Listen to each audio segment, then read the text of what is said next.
मेरे प्रिय दर्शकों नमस्कार। प्रिय दर्शकों, ऋषि ज्योतिष में मैं आपका दिल से स्वागत करता हूं और आपको धन्यवाद भी देता हूं जो आप मेरे वीडियो बड़ी उत्सुकता से देखते हैं। और हमेशा मैं आपसे आग्रह भी करता हूं कि आपको अच्छा लगता है तो लाइक करो। मेरी सफलता का वही परिणाम है कि आपको वीडियो अच्छा लगा, आपका लाइक करने से ही होता है। अगर आपके पास समय है तो 2 शब्द कमेंट बॉक्स में लिख दो और मनोबल ऊंचा हो जाता है। मैं वास्तविक कुंडली का वीडियो बनाता हूं और वह कुंडलियां किसी न किसी रूप में मेरे पास आई हैं, चाहे लाइव प्रोग्राम में आई हो या कॉमेंट्स में लिखी हो या मैंने कुंडली बनाई हो या मेरे पास कोई कुंडली दिखाने के लिए आया। मेरे पास ऐसा नहीं है कि ऐसा होगा तो वो होगा, वास्तविकता है। दोष क्यों आया है, क्या कारण है, क्या उपाय है, उसका सब कुछ बता करके आपकी राह आसान करता हूं। इसी पर एक कुंडली आई है। परिश्रम तो बहुत करता है लेकिन उसको आमदनी कम मिलती है, क्या कारण है और उसकी आमदनी बढ़ाने का अंत में मैं उपाय भी बताऊंगा क्या कारण है। और हर आदमी सोचता है इस पृथ्वी के ऊपर जिसने मानव में जन्म लिया है, गृहस्थ आश्रम बहुत जरूरी है, विवाह करना बहुत जरूरी है। अपना तो खुद का मोटो है भाई कि no life without wife, without wife की कोई लाइफ नहीं है। नो नॉलेज विदाउट कॉलेज, कोई कॉलेज की लाइफ नहीं। तो हमने कॉलेज में पढ़ के देख लिया है। मैंने हर प्रकार का अनुभव लिया है जो मैं आज आपके सामने खड़ा हूं। तो शादी भी होना भी जरूरी है। एक समय ऐसी होती है, एक उम्र के माँ बाप देख लेते हैं, उसके बाद एक जीवन साथी चाहिए, जो पुरुष हो या स्त्री, वो भी एक जरूरी है। तो कुछ एक बंदों विचार करेंगे, छोटा सा वीडियो, अंत तक बने रहना। और आपको पता है कि मैं हर बुधवार को और रविवार को 6 बजे लाइव आप लोगों के साथ रहता हूं। मुझे बड़ा आनंद आता है आप लोगों से बात करने, और मैं निःशुल्क आपको बताता हूं, निःशुल्क कमेंट बॉक्स में लिखता हूं, निःशुल्क मैं वहां बताता हूं। हाँ, यह है जो भी मैं बता रहा हूं सिर्फ केवल लगन कुंडली से बता रहा हूं।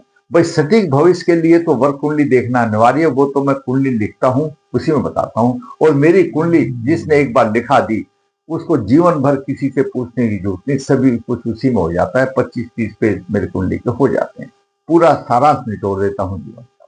जो इच्छुक है संपर्क कर सकता है। बात करते हैं अभी कुंडली जो आई है, कुंडली क्या कहती है। व्यवसाय भी अच्छा है, ठीक है, नौकरी बताया नहीं उसने, लेकिन हम ग्रह योग से देख रहे हैं, लेकिन आमदनी कम है। और लगन का भाव और दसम भाव का समय उसका नवास में आ गया तो अच्छा ही होगा, प्रतिष्ठा भी मिलेगी। और नहीं है तो अभी नहीं मिल रही होगी, लेकिन दशा दशा जाएगी जब मिल जाएगी। क्योंकि मैं बताता हूं ये लगन का भाव स्वयं आपका है, आप हो, आपको प्रतिष्ठा मिलेगी। और दशम भाव आपका कर्म है, कर्म को प्रतिष्ठा मिलेगी जब पुष्कर नवास में आ गया। द्वितीय भाव धन का, तृतीय पराक्रम का, चतुर्थ भाव घरेलू सुख का, और पंचम भाव शिक्षा का, विद्या का, संतान का, छठा भाव रोग शत्रु ऋण आदि का, सेवा का भाव है। सप्तम भाव जीवन साथी का, अष्टम भाव आयु का है, दबा हुआ धन है, गुण ज्ञान भी है। और नवम भाव भाग्य भाव है, दसम भाव कर्म भाव है, एकादश भाव आमदनी का भाव है जो हमको समाज से जोड़ता है। आज आमदनी अच्छी है तो भाई समाज कोई पूछेगा नहीं, तो दोस्तों दर्शकों मेरे कुछ नहीं पूछेगा। द्वादश भाव तीर्थ भाव है, दंड का भाव है, खर्च का भाव है, सेवा सुख का भाव है, देश का भाव है, इन सब चीजों का है। अब लग्नेश स्वयं ठीक स्थिति में हो तो अच्छा रहता है, उसका नवास में आ गया तो कुछ ना कुछ राहत मिलेगी। चंद्रमा शनि का विषोग है, वो सबसे बड़ा विषोग है। मैं हमेशा बताता हूं आपको कि कुछ योग ऐसे होते हैं, जैसे चंद्रमा शनि का विषोग, राहु और सूर्य की युति जो ग्रहण योग है, चंद्रमा राहु का, चंद्रमा केतु का, गुरु राहु का, शुक्र राहु का, ये सारे अशुभ योग हैं। और कुंडली में जो शुभ योग होते हैं उनका भी सफाया कर देते हैं, उनको भी नहीं मिलता। इतना तकलीफ दे देते हैं आदमी को, सुबह से शाम तक वो तकलीफ नजर आती है। जो थोड़ा बहुत शुभ प्रभाव मिलता भी है वो भी ऐसे ही नल एंड वाइट में चला जाता है। विवाह बाधा भी है। बात करते हैं अच्छा व्यवसाय नौकरी भी है परंतु आमदनी कमजोर, को दाम्पत्य सुखों की हानि, विवाह बाधा और भाग्य की भी हानि हो रही है। जातक का जन्म 19 फरवरी 1993 कृष्ण पक्ष चतुर्दशी श्रावण चरण शुक्रवार को हुआ, 9 बज करके 49 मिनट पर 49 मिनट होगा। जन्म के समय पर कन्या लगन हुआ 24 डिग्री, गुरु 20 डिग्री 12 मिनट लेकर के, राहु तीसरे भाव में 24 डिग्री लेकर के है, और पंचम भाव में चंद्रमा 16:52 और शनि 28:12, चंद्रमा शनि का विषोक बन रहा है। छठे भाव में सूर्य 7:16 पर है, बुध 25 पर है, और सप्तम भाव में शुक्र उच्च राशि में 19 डिग्री लेकर के विराजमान है। नौ भाव में केतु है 24 डिग्री लेकर के, और दसम भाव में मंगल 15 डिग्री 1 लेकर के है। ये ग्रहों की स्थिति रही। मंगल दसम भाव में दिग्बली हो जाता है, आद्रा नक्षत्र में है। आद्रा नक्षत्र में मंगल बदनामी भी दे देता है, संघर्ष देता है, पराक्रम भी देता है, शांत स्वभाव भी देता है, शास्त्रों का ज्ञाता भी बना देता है, परंतु विष नवास में आने से व्यवसाय की हानि करेगा। जब विष नवास में आ गया मंगल तो अष्टम भाव की भी हानि करेगा, पराक्रम भी नहीं रहेगा, जहां पर है वहां देखेगा, वहां पर उन सब की हानि करेगा। कोई बात नहीं, ये तो अब कर्मों का फल है, जैसे कर्म है कर्म भोग है, ये समस्या नहीं। तो विष नवास में मंगल और शनि, और उसका नवास में बुध आ गया। जन्म नक्षत्र श्रावण, 22वां नक्षत्र विशाखा, गुरु विनाशकारी बन गया। अब गुरु यहां पर लगन में है, लगन में गुरु दिग्बली हो जाता है, लेकिन विनाशकारी हो गया। पहले से ही पंचम दृष्टि से इसको शिक्षा संतान को दे रहा, उसमें भी परेशानी आ गई। लेकिन वो तो ठीक है, शनि और चंद्रमा है वो एक अलग चीज है, लेकिन गुरु 2 केंद्रों का स्वामी भी हो गया, प्रभावहीन हो गया, और वैसे ही विनाशकारी हो गया। वैसे भी अगर विनाशकारी नहीं भी होता तो हमको गुरुदेव का कोई फायदा नहीं था, क्योंकि 2 केंद्रों का स्वामी दोषी हो गया, प्रभावहीन हो गया। ये बात ऐसी रही। अब बात करते हैं लग्नेश छठे भाव में आ गया। स्वास्थ्य कमजोर होगा, पिता के व्यवसाय से लाभ नहीं होगा। क्यों? लग्नेश लगन का स्वामी है, दसम भाव का स्वामी है, छठे भाव में आ गया, पुष्कर नवास में आ गया। पुष्कर नवास में आने से स्वास्थ्य तो कमजोर होगा, उसमें कोई दुरायत नहीं, लेकिन लगन को बलवान करेगा, व्यवसाय और दसम भाव को भी बलवान करेगा, उसका व्यवसाय अच्छा चल जाएगा। लेकिन मंगल परिश्रम अधिक कराएगा, यहां पर परिश्रम अधिक कराएगा, तो मतलब परिश्रम अधिक हो गया। अब एकादश भाव आमदनी का भाव है, जैसा मैंने बताया, राहु की 9वीं दृष्टि है और चंद्रमा शनि का विषोक की 7वीं दृष्टि है, एकादश भाव की हानि करेगी। चंद्रमा शनि का विषोक, दर्शकों मैंने पहले भी आपको कई बार बताया है, जिस तरह सूर्य शनि का दोष पिता पुत्र को लेकर होता है, तो चंद्रमा शनि का दोष माता और पुत्र को लेकर के होता है। पूर्व जन्म का प्रतिशोध है ये, और ये बहुत जरूरी है इसकी शांति कराना। नहीं है तो माता की और या पिता की, माता की या पुत्र की कहीं ना कहीं प्रकृति में परेशानियां आ जाती हैं, तो उसका शांति कराना चाहिए। और जब चंद्रमा शनि दोनों मिल गए, मनोबल कमजोर हो जाता है। मनोबल कमजोर हो जाने के बाद अगर दोनों में से कोई छठे, 8वें, 12वें का स्वामी है तो अति प्रभावी हो जाता है। कारक ग्रह है तो कुछ शांति तो हो, लेकिन दोष जरूर रहेगा। अब चंद्रमा शनि का विषयोग होगा, यहाँ पर पूरा पलटा हो गया, और ये देख रहे हैं यहाँ पर, तो यहाँ पर आमदनी की हानि होगी। राहु भी देख रहा है आमदनी यहाँ पर अश्लेषा नक्षत्र को पीड़ित करें। अश्लेषा नक्षत्र जब पीड़ित हो जाता है, हमारे अक्षस्थल का स्थान है कर्क राशि। कर्क राशि जब पीड़ित हो जाती है, अश्लेषा नक्षत्र पीड़ित होता है पेट में, वायु में, विकार में, और छाती से संबंधित रोगों में, पथरी वगैरह, ये सब लीवर वगैरह सब अफेक्टिव हो जाते हैं, और साधन नहीं करना। अभी शनि की दशा आई है, शनि छठे भाव का स्वामी है, थोड़े से दिन में उसको बाहर दिखाई दे जाएंगे रोग, या होंगे भी धीरे धीरे, तो उसको पता नहीं चल रहा होगा, कुछ ना कुछ प्रॉब्लम होगी छाती से संबंध में। क्यों? रोग की दशा आ रही है, अंतर्दशा आ रही है, गुरु की महादशा है और शनि की अंतर्दशा आ रही है, परेशानी वाला टाइम आ गया है, तो उसको शुरू से ही अपना दिखा दे लेना चाहिए। अब बात करते हैं हम व्यवसाय, तो मैंने आपको बता दिया, और आमदनी कम क्यों हुई वो मैंने भी आपको बता दिया। उपाय हम सबका लास्ट में बता देंगे। शुक्र यहां पर उच्च राशि में तो है, माल योग बना रहा है। दर्शकों, ज्योतिष में 5 महापुरुष योग होते हैं जिनको की विशेषता प्रदान है। और भी कई योग हैं जो कि जीवन को सार्थक बनाते हैं, ऊंचा उठाते हैं।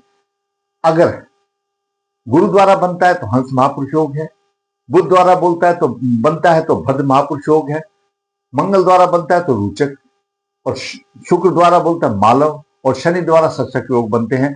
ये कब बनते हैं? जब केंद्र में ये ग्रह अपनी राशि में हो और या उच्च राशि में हो। जैसे इनकी बलवंता होगी उसी के हिसाब से फल मिलेगा। ऐसा नहीं है कि भाई कमजोर है तो मिल जाए, नहीं, बलवंता के आधार पर मिलेगा। कोई भी ग्रह बलवंता के आधार पर देता है। तो मालो योग जो बन रहा है, सोचते हैं मालो योग बहुत अच्छा है और भाग्य का स्वामी है, ऐसे जातक का भाग्य जो है विवाह होने के बाद जागृत होगा। अब विवाह में क्या दिक्कत आ रही है, यहां पर शनि पंचमेश हो गया, छठे में हो गया और कन्या लगन के लिए पंचम भाव का स्वामी है। लेकिन शनि और चंद्रमा के विषयोग आने से तीसरी दृष्टि में यहां पर चंद्रमा शनि का अशुभ प्रभाव चला गया शुक्र के ऊपर। राहु की पंचम दृष्टि आ रही है, यहां से प्रथाजनक प्रभाव हो गया और शादी में रुकावट है, बाधा है।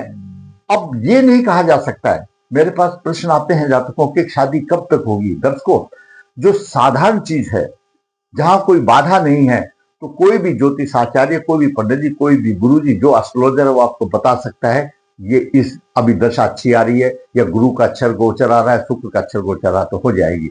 लेकिन जब बाधा आ जाती है तो सिर्फ ये प्रभु को मालूम है उसने कितने दिन की सजा दे रखी है।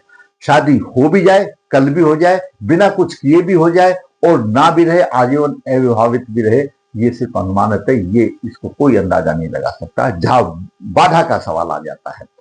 लेकिन हम मनुष्य योनि में आए हैं, काम कर लेना चाहिए। अभी 93 का जन्म है भाई, माता पिता अभिभावक को सबको परेशानी तो रहती है, क्यों 32 साल की आयु हो गई और 2-4 साल के बाद तो लड़की मिलना भी मुश्किल हो जाएगा, ये समस्या आ जाती है। आजकल तो बहुत आ रही है। तो यहाँ पर प्रबल बाधा है, रुकावट है। गुरु कुछ नहीं कर रहा है, गुरु दोषी हो गया, विनाशकारी भी हो गया, दो के साथ जो गुरु बेच सके कुछ नहीं कर रहा है। गुरु चुपचाप आंख मीट करके बैठा हुआ, आप ऐसा सोच लो। कर रहे हैं राहु और शनि, सब कर रहे हैं, यही कर रहे हैं राहु और शनि और सूर्य बुध। सूर्य शत्रु और रोगों से हमेशा परेशान रहता है, उसको बीमारी परेशान नहीं होने देती और रोगों पर खर्चा भी ज्यादा हो जाता है, वो जातक हमेशा बीमार रहता है। हालांकि उसे हमको बताया नहीं है, लेकिन हम उसको बता देते हैं, वो हमेशा बीमार रहता है, बीमारों पर रोग, उसका सुख चैन सब खत्म हो जाता है। गुरु बुध ऑलरेडी मैंने बता दिया, रोगों से घिरा रहेगा। उसका नवास में आ गया तो लगन को भी बलिष्ठता मिलेगी, दशम भाव को भी बलिष्ठता मिलेगी। भाग्य का स्वामी राहु और केतु का प्रभाव है और शुक्र पर प्रथाजनक प्रभाव हो गया तो भाग्य की भी हानि होगी। ऐसे जातक को भाग्य की हानि होगी, अश्लेष नक्षत्र पीड़ित होगा, दशाएं भी अशुभ चल रही है, ये समस्या बात आ रही। चंद्रमा शनि का विषयोग प्रबल पित्त दोष है। ऐसे जातक को जब तक पित्त दोष निवारण नहीं करेगा कोई राह आसान नहीं होगी। पित्त दोष निवारण के साथ साथ शुक्र और राहु की शांति कराएं और पित्त दोष निवारण के बाद जातक अर्क विवाह करे। अगर कोई लड़की भी ऐसी है तो उसको कुंभ विवाह कर लेना चाहिए और फिर छोड़ दो प्रभु के ऊपर। आप 6 महीने के बाद देखना आपकी शादी भी हो जाएगी, सब कुछ हो जाएगा जब दशा आ जाने के बाद में। उसके बाद आप क्या करना, भागवती लॉकेट बुध का, शुक्र का और शनि का गले में धारण करो और निश्चिंत हो जाओ, आपको सब कुछ मिलेगा। व्यवसाय भी आपका बढ़ेगा, नौकरी में तरक्की भी होगी और शादी भी होगी, अच्छा दाम्पत्य सुख भी मिलेगा, इसमें कोई दो राय नहीं है। लेकिन आपको दोष निवारण करना पड़ेगा, उसके अलावा कोई चारा नहीं। अगर आप समझते हो कि आपका इस वीडियो से कुछ लाभ मिला है तो भाई कहूंगा आप लाइक कर दो, सब्सक्राइब कर दो, अपने दोस्तों को शेयर कर दो ताकि मेरा मनोबल ऊंचा हो और आने वाली अपडेट आपको फिर मिल सके, आपकी ज्ञान की वृद्धि हो। धन्यवाद।